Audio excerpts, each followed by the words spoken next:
Hi guys, how are you? So nice to connect to you. So welcome to this video and welcome to this channel. My name is Laura and this is Pleiadian Healer. And now we're going to talk about some more things.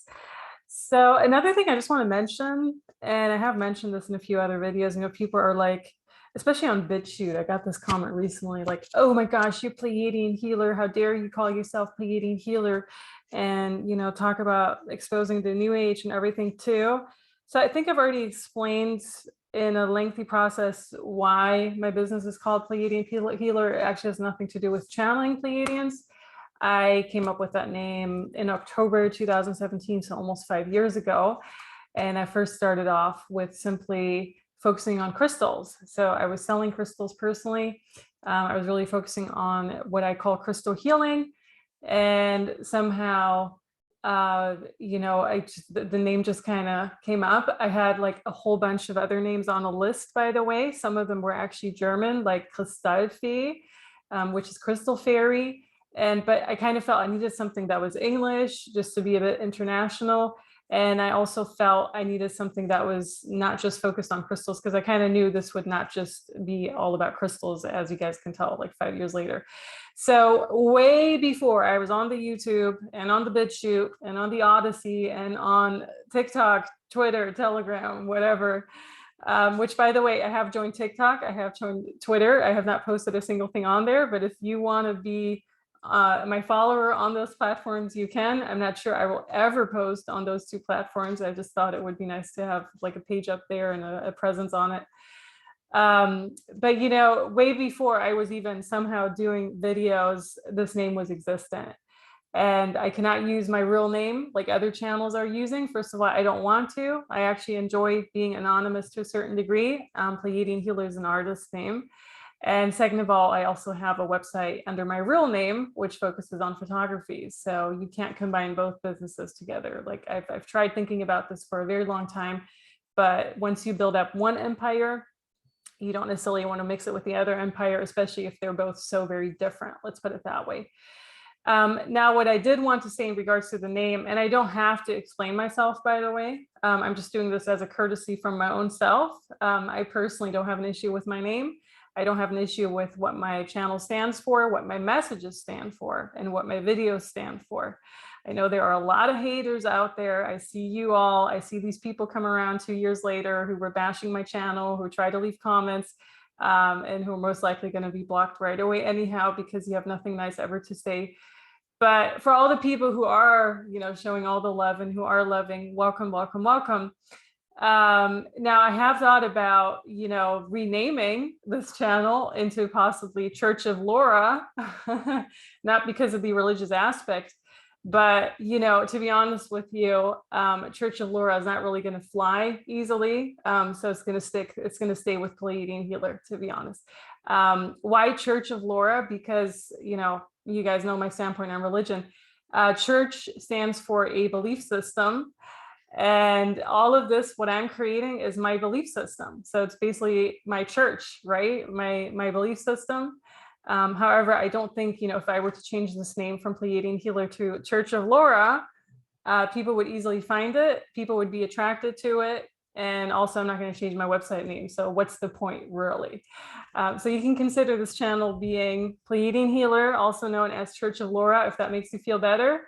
Other than that, that's all I have to say in regards to my name.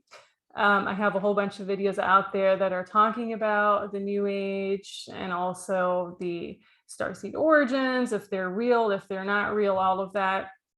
I might make a new video on it because some new insight came through in regards to it. But as a general rule of thumb, whatever people are considering, Pleiadians, Arcturians, Andromedans, whatever, at this point, they're kind of just channeling all these entities in their field that are not of that origin. I can already tell you that much. Most of them are AI as well, because of a lot of these, well, I don't even want to call them planets or stars or whatever, because I feel it's all still kind of in the same area somehow. It's just like we're kind of, in this one area, and they're not really telling us where the rest of the world really is. So it's kind of like part of this Earth realm, but not really, if that makes sense. It's not even anywhere really in the Milky Way. But wherever those used to be, wherever the Pleiades used to be, wherever Hadar used to be, all of that has been at this point turned into AI. And so you kind of have to imagine that the rest of the world that we think is out there, people are still very fascinated by the Orion concept, for example. All of the Orion wars that ever happened were pretty much happening because of the conversion to AI. So people who were fighting in those Orion wars and who are now incarnated here in this reality, they remember the fight, but they don't remember that they were literally fighting against being taken over by AI.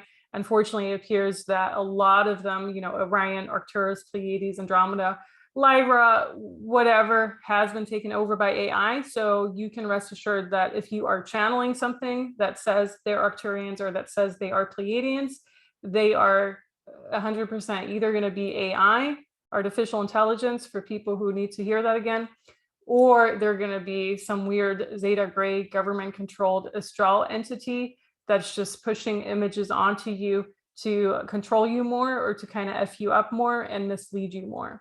And I can say that because it's actually happened to me back in 2019, which I can cover that in a more personal video if you guys want, where I was misled so strongly and I was really led astray by a lot of these entities in my field, where I had to literally just put my foot down and stop all of that channeling or whatever you want to call it for a good 4 months or so and gain my sanity back, until I finally saw that it can drive people extremely insane, especially people who already have that mental instability. Like I see some people on YouTube, I talked about this one channel who went from I think they had 30,000 followers, whatever.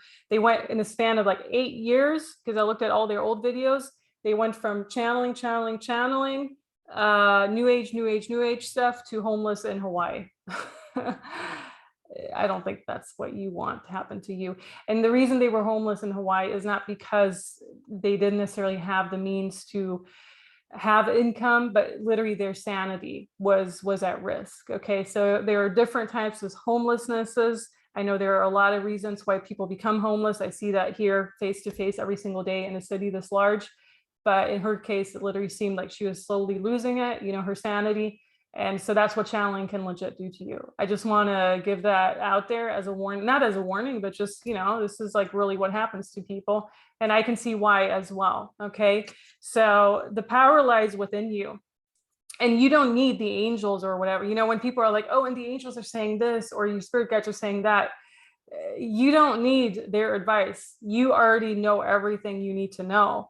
The only reason you can't tap into it is because you are giving your power away to a million of these entities around you, and you're not listening to your own soul, right? So we're going to pick up where we left off in the other video with being a puppet. Literally the vision that I had is that all of us are being strung along, kind of like those puppets that I showed in the other video. We kind of like this, kind of like zombies through life, until you actually, boom, consciously decide, okay, no, boom, I'm going to do this instead of that. I'm going to go this direction instead of that direction. That's how you take your power back. And that's how you are able to escape out of this overall matrix that they've set out for us. And it sounds so simple and so stupid, but that's legit what I saw. And that's legit how you have to do it. You have to go a completely different way than they want you to go. From the start, they have this path set out where, okay, corporate kindergarten, corporate school, corporate job, corporate everything, right? At this point, everything's corporate. And 200 years ago, for example, it wasn't the corporate necessarily, but it was, okay, you're born into a certain system. Let's just say you're born poor. Now you have to work for, how long did they work? 14 hours a day back then? I mean, not right now too, but back in the factories or in the mining, whatever. I mean, they work 16 hours days or whatever. Back way even before that, in the medieval ages, if you were a farmer, you were out on the field 24/7. You only had one day off. That was Sunday. That's when you had to go to church, pray to this false god matrix that's disempowering you as well. So they have this entire matrix system set up for a very long time. And right now, it's really all about the corporateness of it, turn you into a corporate slave, turn you into this, turn you into that, corporate. And the only way you can break out, by the way, is by creating your own stuff, by creating your own business where you're outside of the matrix, by creating maybe a freelance career, whatever. I know it's not for everyone. I realize that it has a lot to do with personality. Some people love to be in corporate, to have that healthcare, to have that steady paycheck. but you're going to be very well in the matrix with that.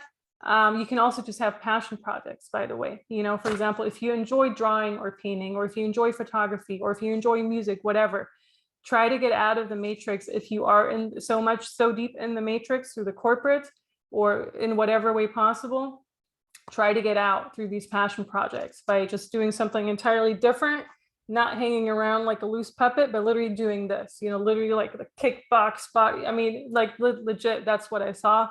And I feel that's also going to resonate with some people. Now, that was a lengthy introduction. Wow, almost 11 minutes for all of that. Okay, so someone was saying I was rambling. There might be a good point to that. Okay, so a few more things that I want to discuss in this video. Right, let's stay with the homelessness. Okay, first of all, for people who are in New York City, oh, here's a good sentence that everyone should memorize. We don't love to be loved, we simply love. As simple as that. I think I wrote that on my Instagram too.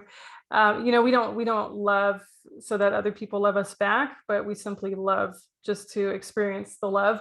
Now, every time I was writing the love, remember how sometimes the letters just get mixed up? It actually wrote live. So loving somehow equals living, you know, being alive and loving, like love, life, living. It's all the same thing, actually. That's something they don't want to tell us. Words are very restrictive. And I do think our original form or more intuitive form is telepathy in a form or another.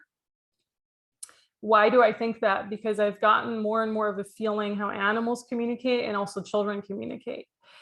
And so the way that, for example, you know, having a dog right now, I see that very clearly. Actually, the way that dogs communicate is not so much through barking or through talking or whatever, but dogs intuitively feel, and cats too, of course.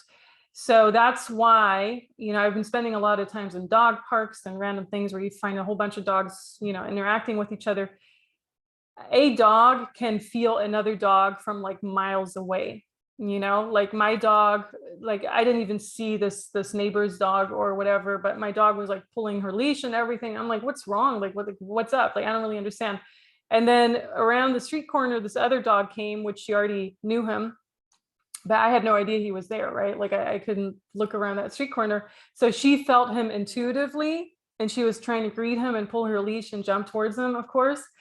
And so dogs can feel each other's energy fields from miles away. I'm pretty sure they can feel other people's energy fields from miles away too. And of course, cats as well, because I remember she came across a cat and the cat was beneath the car, and I didn't even see the cat at all, but she was like staring, like she felt the cat immediately. And it was almost like there was this energy field between the street cat and my dog that you could almost like cut through it with a knife, you know, like energetically. So it was very fascinating, very interesting. And you learn so much just from these animal interactions too. Now, I was a bit more interested in, you know, like, do dogs really not talk at all? And so the more I'm digging into it, the more I'm just seeing that they intuitively feel. Of course, they see and they hear and whatever, but somehow their main sense is really feeling out the situation. Does their owner feel mad towards them, or are two of their owners fighting with each other?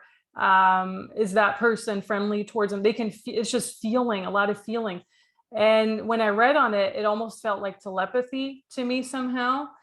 Now I do feel it's similar with smaller children. And I feel that the older we get, or the older the children get, which we were all children at one point, the more we kind of lose that sense, or the more it's just kind of shut down, and the more it's replaced by words. And so what beings are like the most targeted right now, in terms of put as many injections as you can in them, shut them down by putting them in corporate kindergarten, corporate school, corporate everything, and put as many meds into them too. Okay, so there are three for Americans, 3 groups of beings right now that are very targeted. In my last video, I already said that the older people, the old people are being erased. Basically, they're trying to get rid of the older generation. The purpose of that is because they want to erase our history and all the knowledge that goes with these older people. And by older people, I mean like 70, 80, 90 and above. I'm not necessarily meaning 50 or 60. I mean, it's 50 or 60 old. I don't know. I'm young. So for me, everything above me is old, obviously. And everything below me is very young. So I'm at that point in my life where I'm like, you're too young, you're too old, you're too whatever. But you know what I mean? So the older generation is really the generation, maybe 70 is not even that old, thinking about it. But it's more like 80, 90, like the ones that actually are going to need caretakers. And so what are they doing with the older generation? First of all, they've been isolating them for the past 2 years in these certain areas like Italy, China, Japan, India. But also they put a lot of meds into them, you know, like for caretaker, like, oh, you need this, you need that, whatever. It's very hard to come across an actual holistic older person who's from a Western country. Unless they're like from, I don't know, maybe Indonesia or whatever, unless they're kind of out of the system, right? They hold a bit more wisdom in them. Somehow I got that these three people, so children, animals, and older people, like older people are somehow already halfway out of the matrix, which is why they're trying to target them so bad, because they want them back into they want their soul back into the matrix. You know how everything here is a soul trade, getting the soul back in the system, make sure that you go through the tunnel of light when you die so that you can be recycled back into here. That's basically what they want. Make sure you listen to a fake Jesus, a fake Archangel Michael, like all of these beings on the other side who tell you you have to judge yourself before you are recycled back into here with the same people over and over and over again. So somehow when you are of a certain age, and I wouldn't be able to tell you because I'm not of that certain age, and I actually haven't spoken to my grandparents in a very long time, and I'm not even sure they have this kind of awareness. I mean, maybe my grandfather does, but I mean, it's hard to get in touch with them right now, to be honest with you. So if someone's around older people, you know what I mean by older, or if you could somehow had a conversation with the person who's about to die, maybe you can confirm that.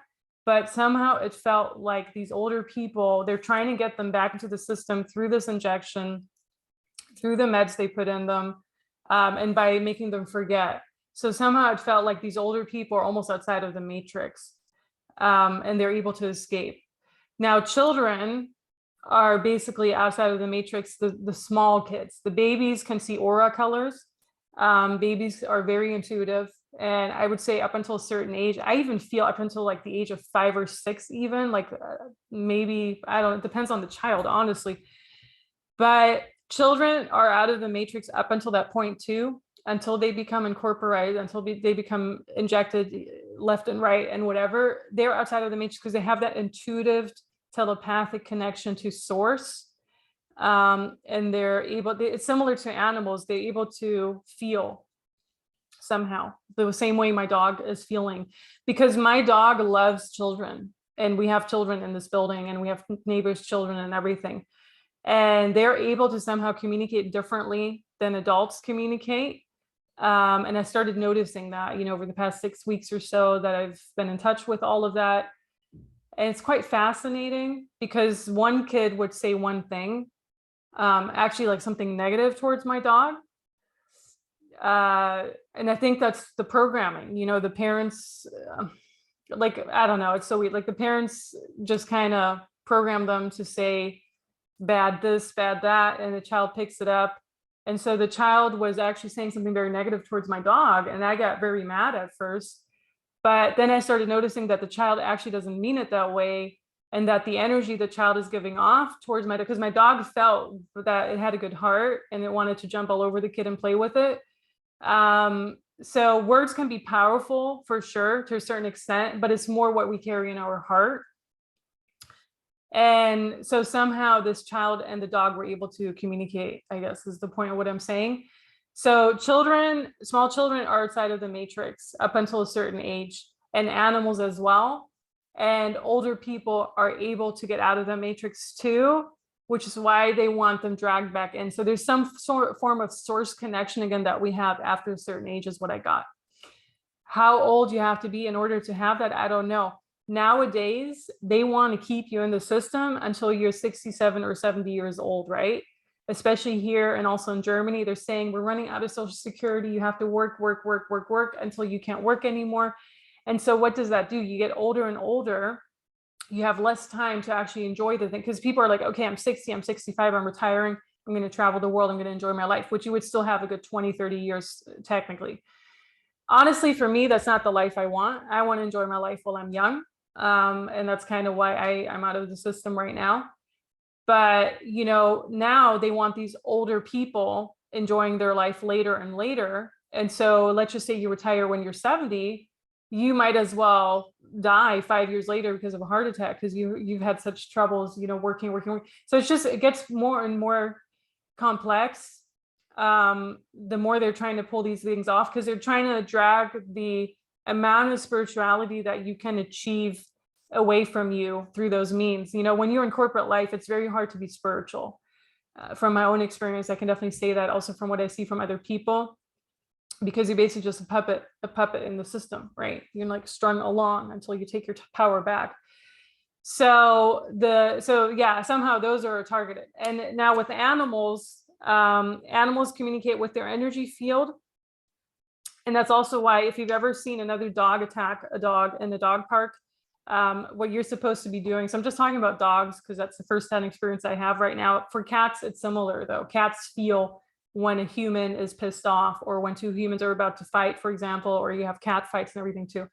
But when two dogs are fighting each other, you're supposed to like separate them immediately and take them all the way from each other. Like one person's supposed to leave the dog park and everything, even, because they have to be away from each other's energy field. It's almost like this entity is even like in between them somehow and causing that fight.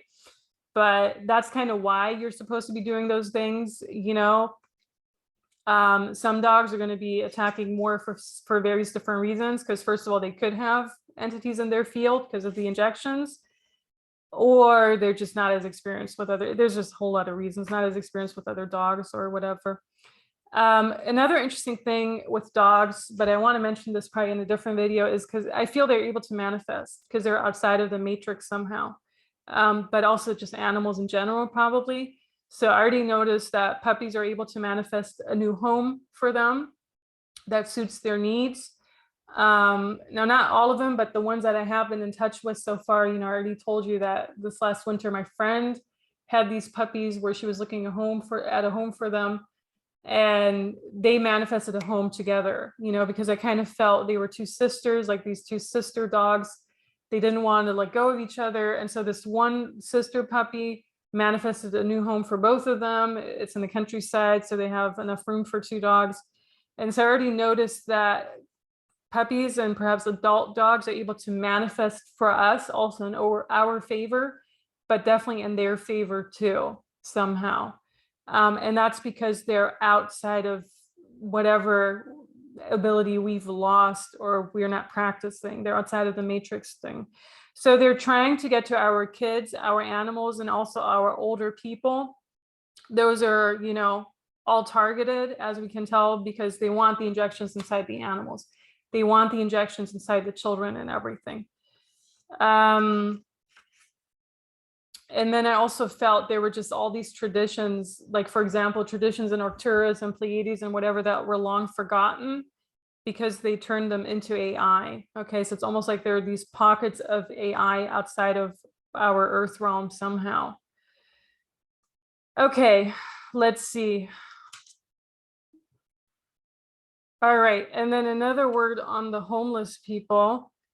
So they, meaning whoever's running this entire game, call them controllers, call them whatever, they want us starved, homeless, and dead, basically. Okay, so they want to take advantage of us as much as they can, but they don't care about us or our well-being.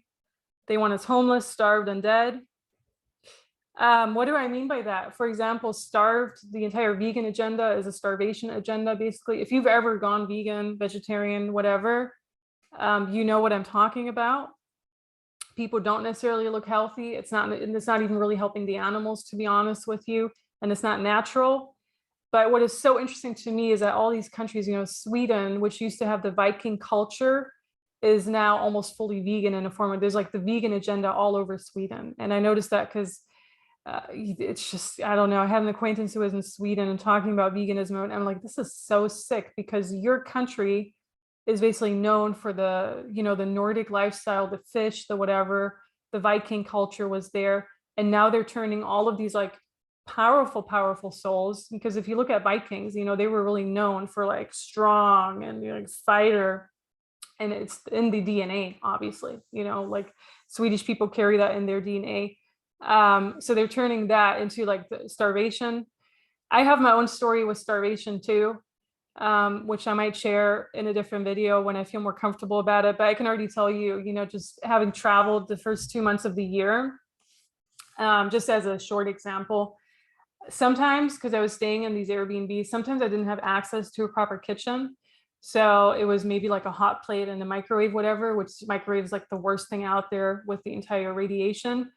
But there were times where I remember I felt like I was almost going to starve somehow on that day, because I didn't have the strength to go out and buy food somehow, like takeout food.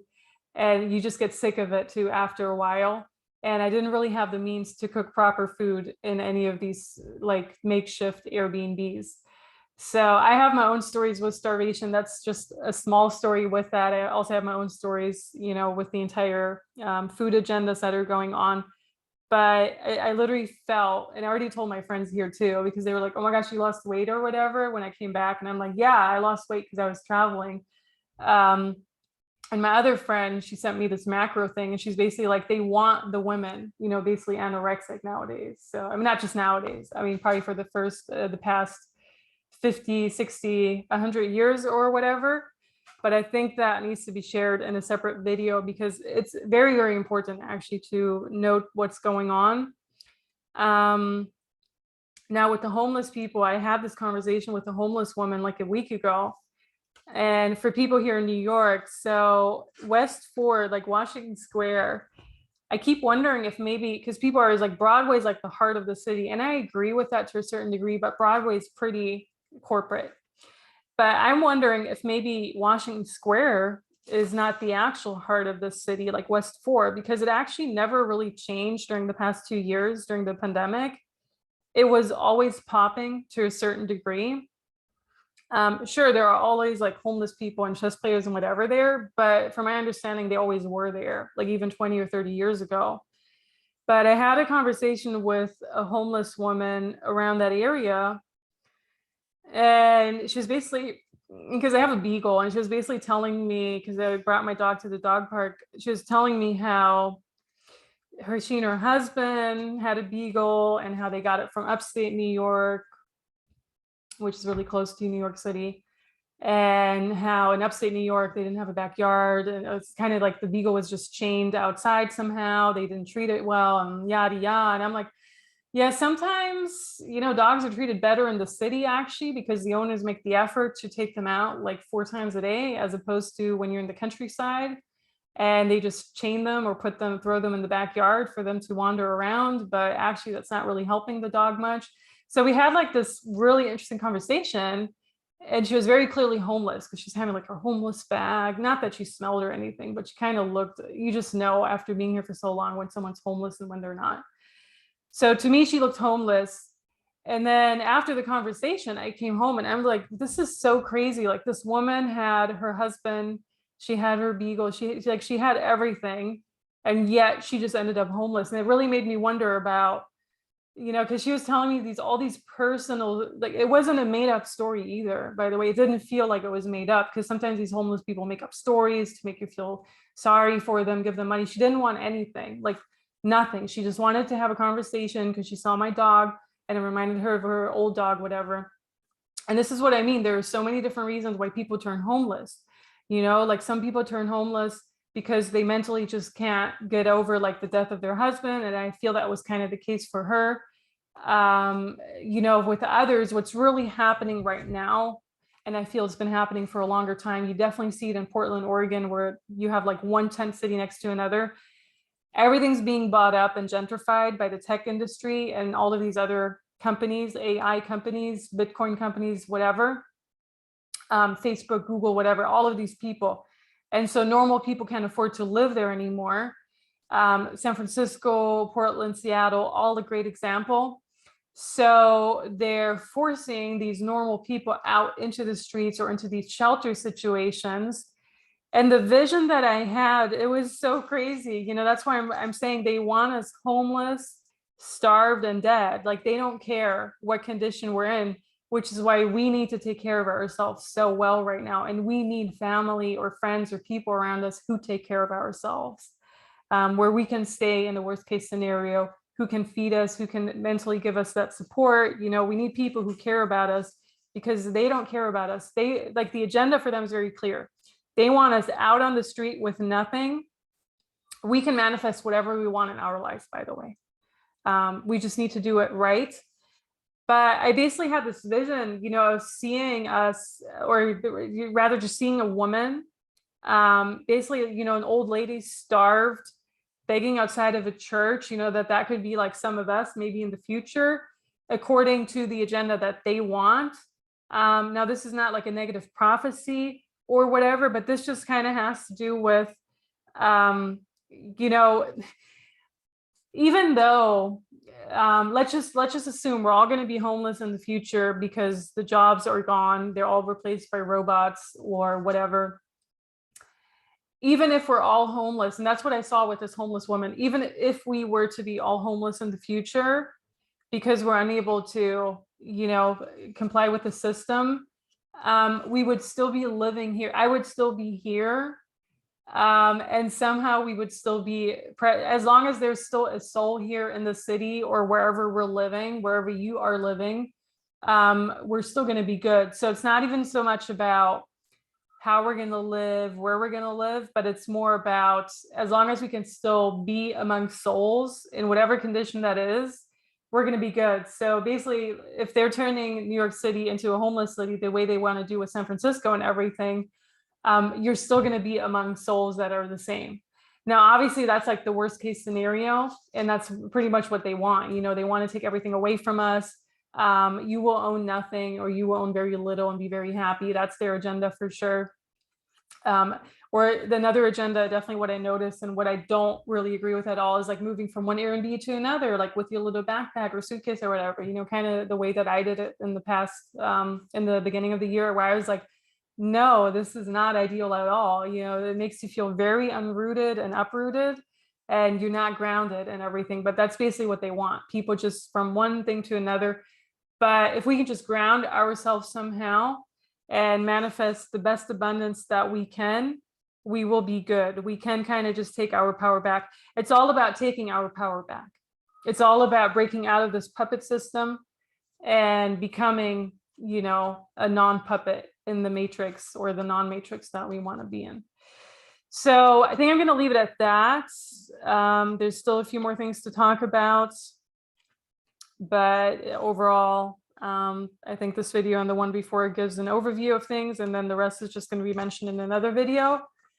There's so much just content and stuff and whatever constantly happening, and I think it is important right now to just talk with other people, you know, in person as well, like in-person events, the ones that I have here, for example, and just meeting like-minded people, because the entire AI, artificial intelligence, communicating through a screen, it's just getting very old after 2 years too. And here in New York City specifically, almost everyone's still working from home, at least the office workers, not the baristas, not whatever, but still, you know, so we can very clearly see that this has been an agenda for a very long time. All right, guys, have a wonderful one. Talk to you very soon. Until then, bye.